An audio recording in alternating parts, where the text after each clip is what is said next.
The streets of the tower settlement seemed to rot under an unseen blight, the air sour with a coppery tang of unease. The once lively settlement felt like a carcass left to fester, its alleys stifled with whispers of madness and the telltale scrape of things better left unseen.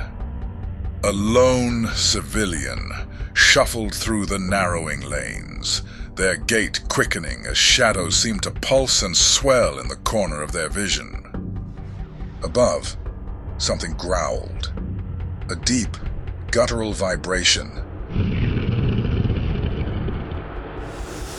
The civilian froze. Their eyes darted to the rooftops, where broken tiles shifted like restless bones.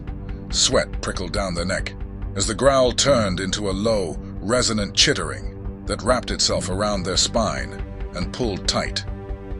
The thing was stalking them. Heart pounding, the civilian bolted, their feet pounding the stone in a panicked rhythm. Every turn seemed to funnel them deeper into some unseen maw, the shadows elongating and distorting as if mocking their escape. The growl followed, growing sharper, closer, a predator savoring the inevitability of its kill. Bursting onto the main street, the civilian's desperate eyes latched onto another figure. A man stood beneath the dim flicker of a lantern, his bark-like skin glistening as though wet with dew. Relief flooded the civilian's chest, and they stumbled forward, their voice breaking. "I prithee aid me, by all the gods, tarry not, aid me!" The figure turned. The face that met the civilian was no salvation. It was horror given form. The Wilder's mouth twitched into a rictus grin, a grotesque mimicry of comfort. Its sap-streaked features oozed and cracked, a network of gory amber veins pulsating beneath its bark-like flesh. Its eyes, wide, bloodshot, and brimming with madness, were too large, too alive. "Thou art lost," it rasped, its voice a crackling ruin of sound. "Lost, as am I." Before the civilian could scream, the Wilder surged forward, its claws jagged and glistening. The impact slammed the civilian against a nearby wall, the rough stone biting into their back.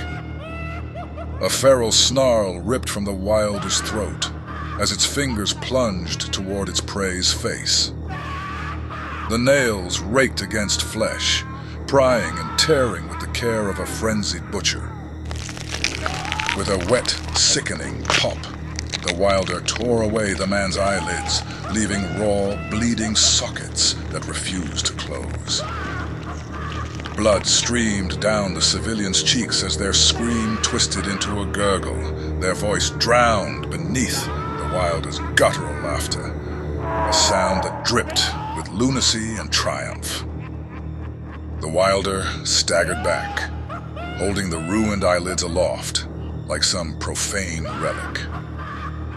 Its grin widened, sap and blood dripping from its chin. With a shuddering laugh, the Wilder turned and sprinted down the street, its gangling limbs flailing like a marionette gone mad. The bloodied eyelids dangled from its fingers, fluttering grotesquely in the night air like banners heralding despair. The civilian crumpled to the ground, clutching at their ruined face as their world dissolved into pain and darkness. Around them, the whispers of onlookers turned into screams, their fear echoing through the streets as more growls began to rise from the shadows above. The settlement was no longer their home. It was a hunting ground.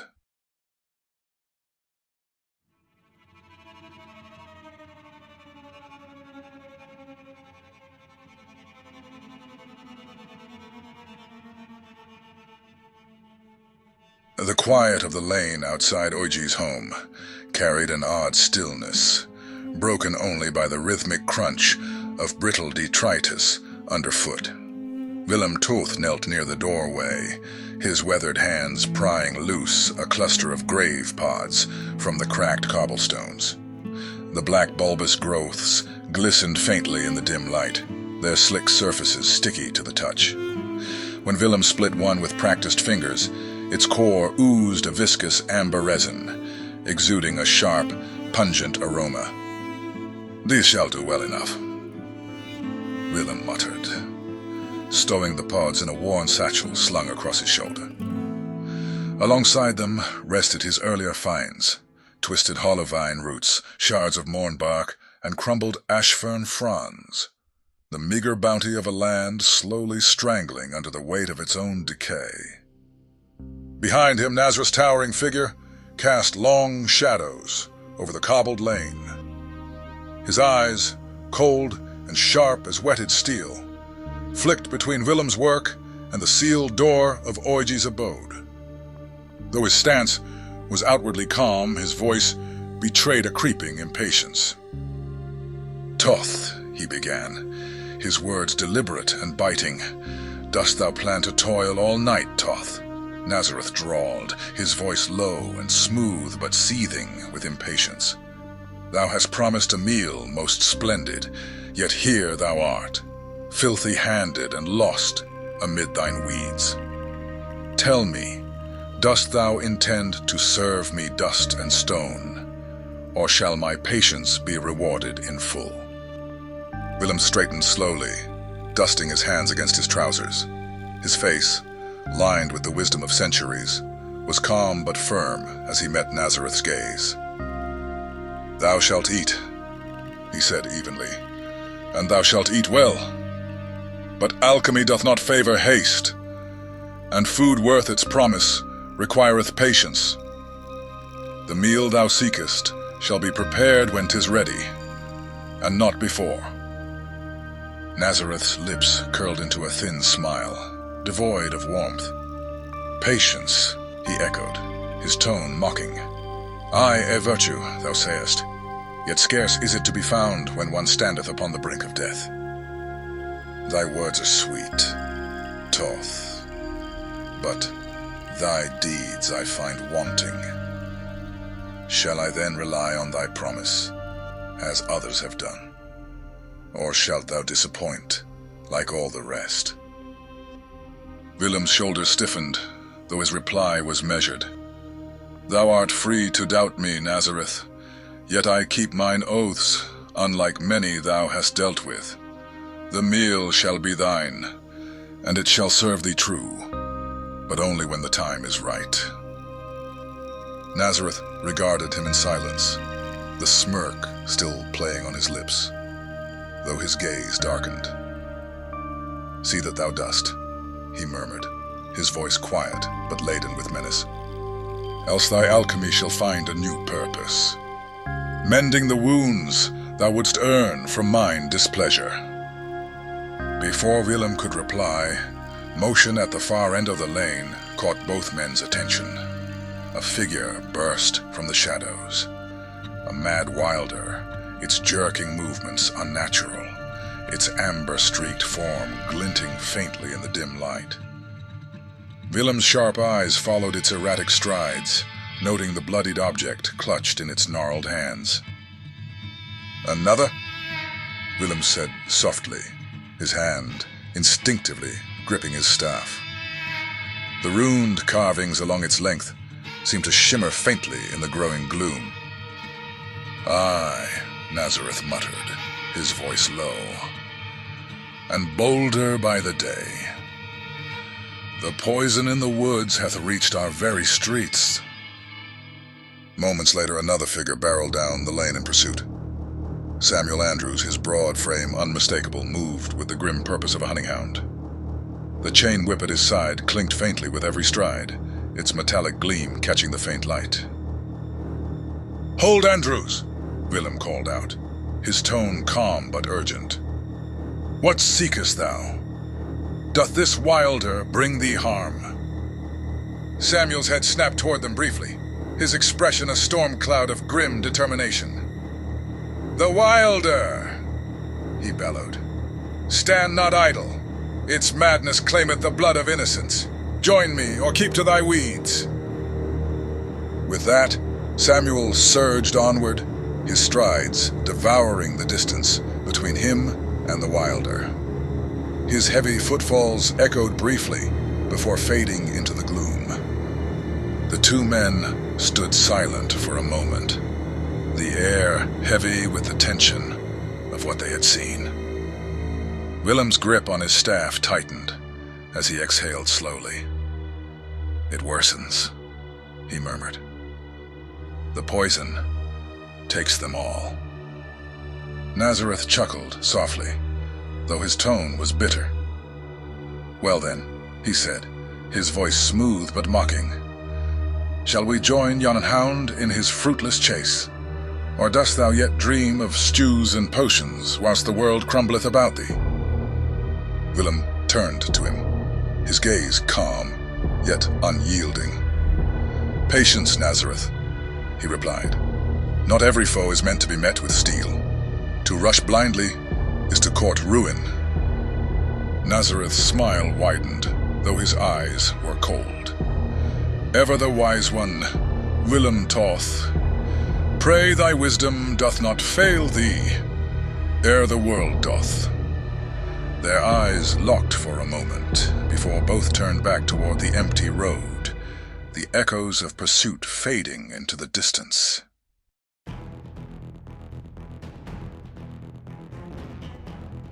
The wilder's madness lingered in the air like the stench of rot, a sign of the creeping chaos that now consumed the settlement. The mad laughter echoed down the narrow streets, broken by ragged sobs. The wilder ran with frenzied abandon, its erratic strides sending loose cobblestones skittering. Samuel Andrews pursued closely, his heavy boots pounding against the uneven ground, the sound a relentless drumbeat of determination. His breathing was steady, his movements efficient. A hunter who knew his quarry would falter long before he did. The wilder veered sharply, cutting into an alley to the right. Samuel's eyes flicked ahead, calculating its route with the practiced precision of a man who had walked these streets 1,000 times. Without hesitation, he pivoted toward a nearby building. His broad shoulder struck the frame of a window, splintering the wooden shutters inward as he barreled through. Splinters rained around him as he crossed the room in 2 strides and lunged out the opposite side, his momentum carrying him back to the street. He hit the ground just as the wilder emerged. The sap-streaked figure hissed in alarm, twisting away from Samuel's imposing frame and darting left. Samuel straightened, his lips set in a grim line as he tracked its retreat. Raising 2 fingers to his lips, he let out a piercing whistle, the sharp sound cutting through the din. He lingered for only a moment before resuming his pursuit, his chain whip clinking faintly at his side. Ahead, the wilder's wild eyes darted, searching for escape or a target. It spotted a lone figure shrouded in a dark cloak, their silhouette small and unassuming. They walked at an even pace toward an alley, seemingly unaware of the chaos around them. The wilder's snarling breaths quickened, and it surged forward, its gnarled hands twitching with insidious intent. The cloaked figure halted abruptly, their head tilting slightly, as if listening. A faint, unnatural glow began to emanate from beneath the hood, growing brighter with each step the wilder took toward them. Yet the figure made no move to flee, standing eerily still as the wilder closed the gap. Then, just as the maddened wilder lunged, the air exploded with light and sound. A wave of crackling lightning burst forth from the figure, tendrils of electricity arcing outward in a dazzling display. The wilder's body convulsed violently as the lightning engulfed it, the force of the spell hurling it backward into the street with a deafening crash. Sparks danced across the cobblestones, and the faint tang of ozone filled the air. The wilder writhed, its limbs jerking, as the residual energy coursed through its body. Before it could recover, Samuel was upon it. With practiced precision, he unfurled his chain whip, the metallic links snaking through the air before lashing around the wilder's limbs. A sharp tug secured the binding, rendering it immobile. The cloaked figure stepped from the shadows, their movements measured and deliberate. As they approached, the faint glow beneath their hood began to fade, revealing the sharp, determined features of Ayanga. Her eyes still crackled faintly with residual energy as she raised a hand and sent a final jolt of lightning through the chains.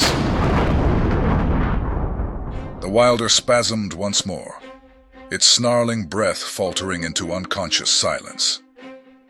Samuel regarded her with a nod.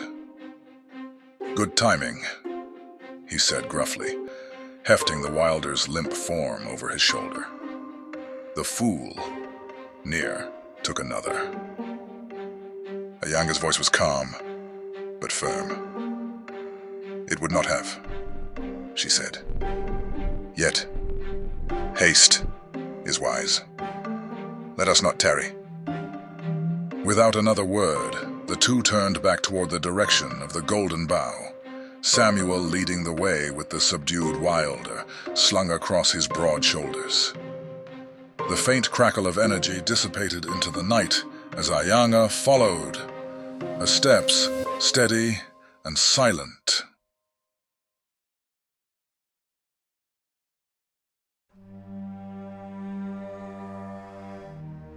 The doors of the Golden Bough flew open with a resounding crash, the heavy wood striking the walls like a thunderclap. Samuel Andrews strode in, his hulking frame a familiar sight to the denizens within, yet no less alarming. Draped over his broad shoulders was yet another captured wilder, its unconscious form bound in chains that glinted faintly in the dim firelight.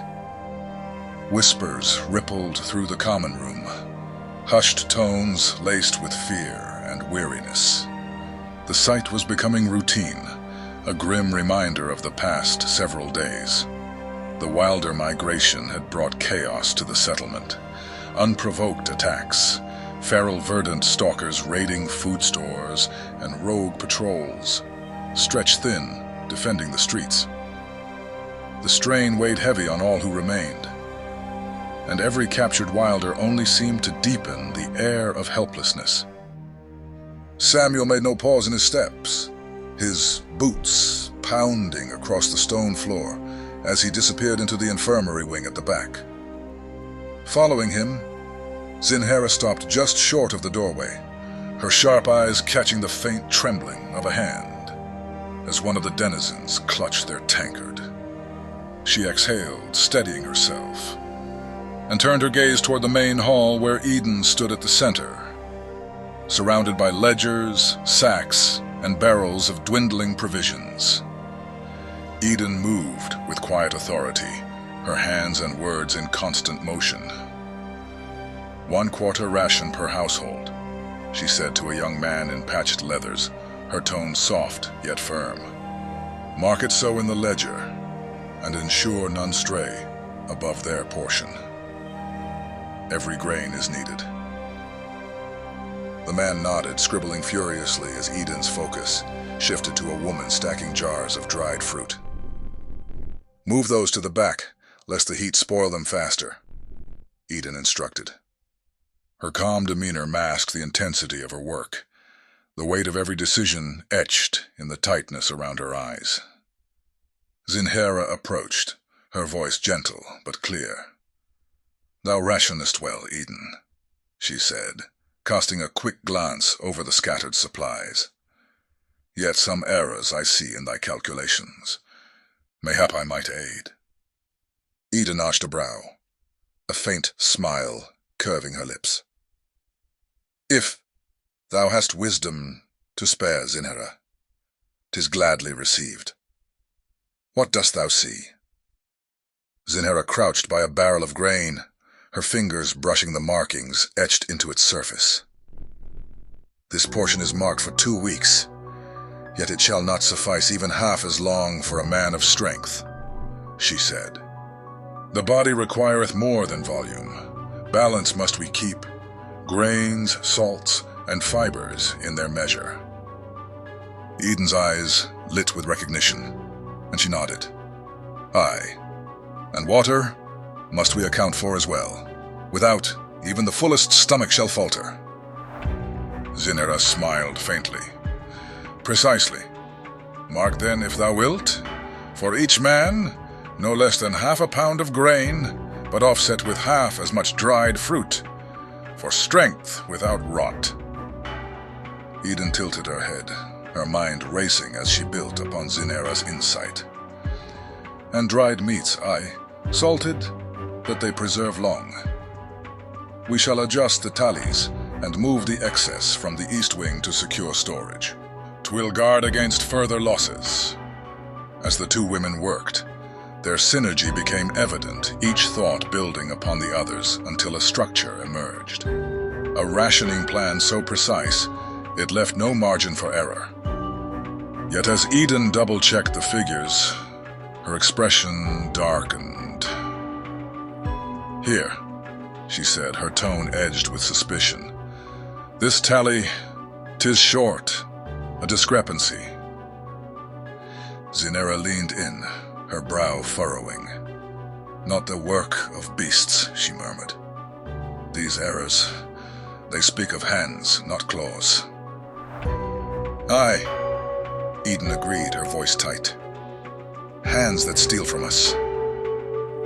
Together, they cross-referenced the ledgers and quickly identified several instances of food going missing. With the new system in place, Eden and Zinhera ensured such theft would not happen again. As the weight of the revelation settled, Zinhera straightened, brushing her hands on her skirts.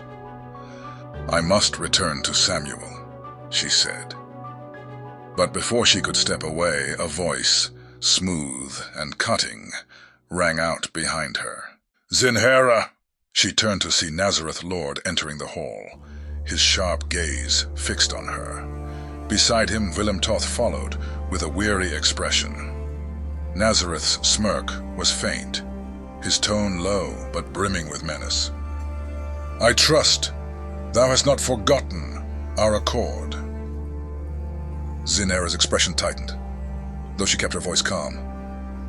The rationing of supplies hath strained mine own resources. Time and effort are not endless. Nazareth's smile widened, but it held no warmth. Excuses, my dear healer. Wilt thou deliver upon thy promise, or shall I, like so many others, find myself disappointed? Before Zinhera could respond, Eden stepped forward, her voice smooth as silk. Nazareth, she said, her tone soft yet firm. Let us not forget that her efforts preserve us all. Thy promise concerns a foe far greater than this whole can contend with. We require time to learn more. Nazareth's gaze flicked to Eden, his smile fading slightly. Time, he murmured. The word all hastened to hide behind. Zinhera took the opportunity to slip away, heading toward the infirmary. Nazareth's eyes tracked her departure, his voice carrying after her. Beware, Zinhera. Bargains are brittle things. Break them not. Turning back to Eden, he gave a slow nod. And thou, thy coin, I trust, doth not share her fate. Eden exhaled, her expression carefully neutral. The coin, like all else, is strained, but worry not. Thy resources shall come before thine task. Nazareth chuckled darkly, his eyes narrowing. See that it doth. else thou shalt find coins scarce indeed." Deep within, a loud grumble sounded. Nazareth looked toward his belly, scowling as he glanced at Willem. It was time to prepare, and Willem knew what everyone needed. He stalked off toward the kitchen, retrieving foraged resources from his satchels. Nazareth leaned back against the wall, his smirk returning. "Ever reliable, Willem," he said to no one in particular. "More than I can say for most."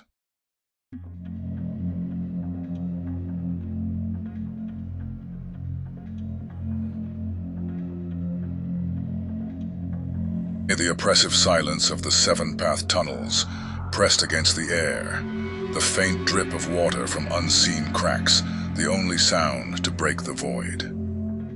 In the heart of this forsaken labyrinth, Father Maxime Mori knelt in solitude, shrouded in shadow so deep it seemed to consume him entirely. Only his face, pale as bone, caught the faintest trace of light, a ghostly visage that hung in the darkness like an omen. His head bowed low, his skeletal hands clasped tightly before him. The words of his prayer came softly, reverently, slipping into the void like whispers to a forgotten god. "Maiden of the dark, thy most devout calls to thee. Speak, that I may serve. Guide, that I may fulfill thy will." The shadows around him stirred, not with motion, but with presence. A cold, suffocating weight fell upon the room, and with it a voice emerged, melodic and chilling, spoken as though by many mouths. "Maxime, thou who art faithful, thou who art mine, thy devotion hath ripened the fruit of fate." Maxim shuddered, his breath trembling as he pressed his forehead to the cold stone. "Thy will is mine, O maiden. Speak, and I shall bring it to pass." The voice deepened, each word resonating like the toll of a bell. "The tides turn in thy favor. The plains, all born of shadow, shall bow to their cradle once more. The light fades, its reign broken by cold, eternal, by hopelessness, unending." Maxim's lips moved soundlessly, tears streaking his pale cheeks as he absorbed the weight of her decree. The maiden's voice grew quieter, sharper, her words tinged with a cryptic edge. "Seek purification. A gateway calls thee. It is thine path, and through it I shall return." Her presence began to recede, the oppressive weight lifting slowly, leaving Maxime in stunned silence. "Thy will be done, O maiden, bearer of the first night, herald of eternity. Thy servant remains thine." His whispered prayer hung in the air as he slowly lifted his head, the faint red glow of the chamber returning to frame his face. Rising to his feet, Maxime emerged fully from the shadows and into the dim, suffused light of the ancient reservoir chamber.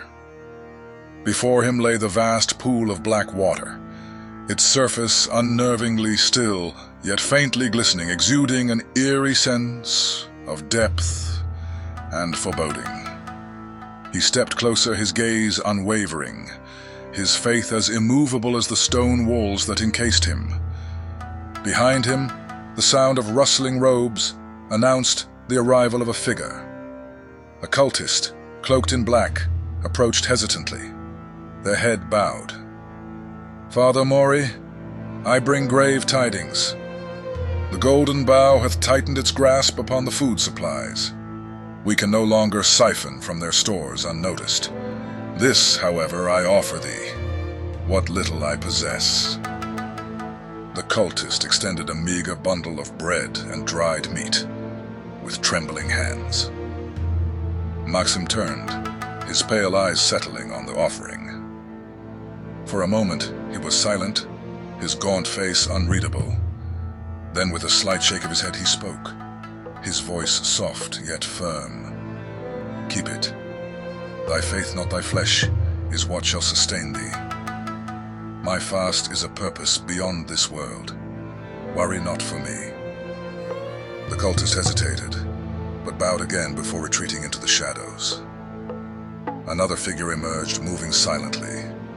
A skeletal undead rogue, its discolored flesh stretched taut over exposed bone.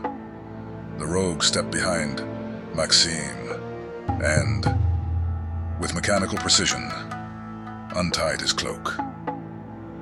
The fabric fell away, revealing Maxime's frail, emaciated frame. His ribs jutted sharply beneath his pale skin, his body a testament to the lengths of his devotion. Maxime turned back to the reservoir, his sunken eyes reflecting the faint gleam of the black water. His voice, soft but resolute, broke the silence. Flesh is fleeting, but faith endures. The maiden's will is all that matters, and it shall be done. Through her, all shall know the truth of shadow. The water rippled faintly, though no wind disturbed the air. Maxime's lips curved into a faint smile, his faith unshaken as he stood before the abyss, awaiting the fulfillment of the maiden's cryptic promise.